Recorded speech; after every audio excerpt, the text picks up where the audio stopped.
And this is the Rogue 725 update, and we'll go ahead and start off with Assassination. Now, Assassination saw a few talent changes and reworks and a lot of damage tweaks, but for the most part, fundamentally the same.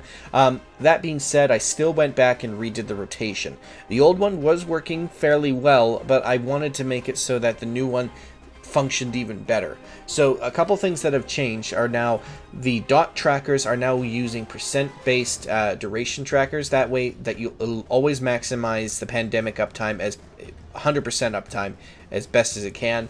And when you're using things like Exsanguinate and other talents that affect how you use the bleeds and how you apply them, everything will now change dynamically to make sure that you don't overwrite bleeds unnecessarily.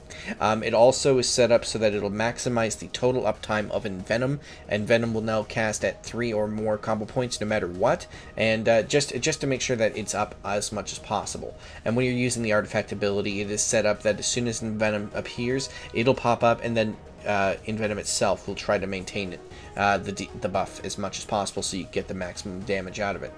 Now, all that being said, like I said, when you use Exsanguinate, it will not have you reapply a Rupture until the Rupture is completely gone. That way you don't waste any of that extra bonus damage. And the rest of the talents have been reworked and adjusted for this new layout.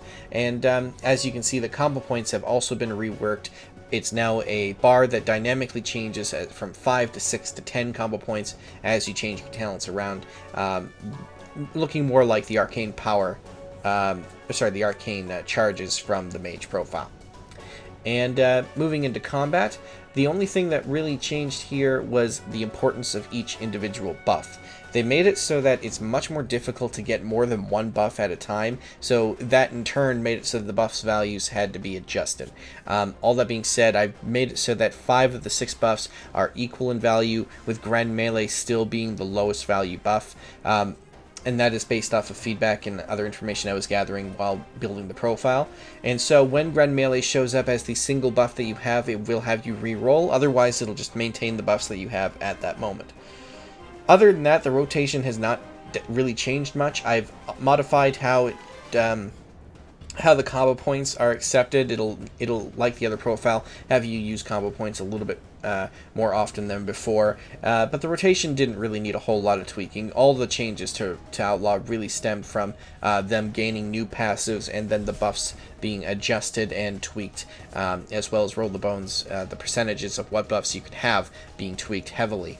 The rest of the rotation is basically the same, and the talents and everything else are identical. The same can't be said for Subtlety. A lot of their talents changed. They flat out lost abilities. Some abilities were turned into passives and all these other things. I added Shadow Blades to the rotation since it can be used pretty much on cooldown. You can remove it using the instructions from inside the profile if you'd like. But other things such as Shadow Dance and Vanish, I tweaked the conditions for them slightly so they'll appear a little more often without blowing through your cooldowns too much, and that is mostly because of how they tweaked Shadow Dance's Deepening Shadows passive makes it so that Shadow Dance will come up much more often, and Enveloping Shadows now further enhances that. So that was taken into account.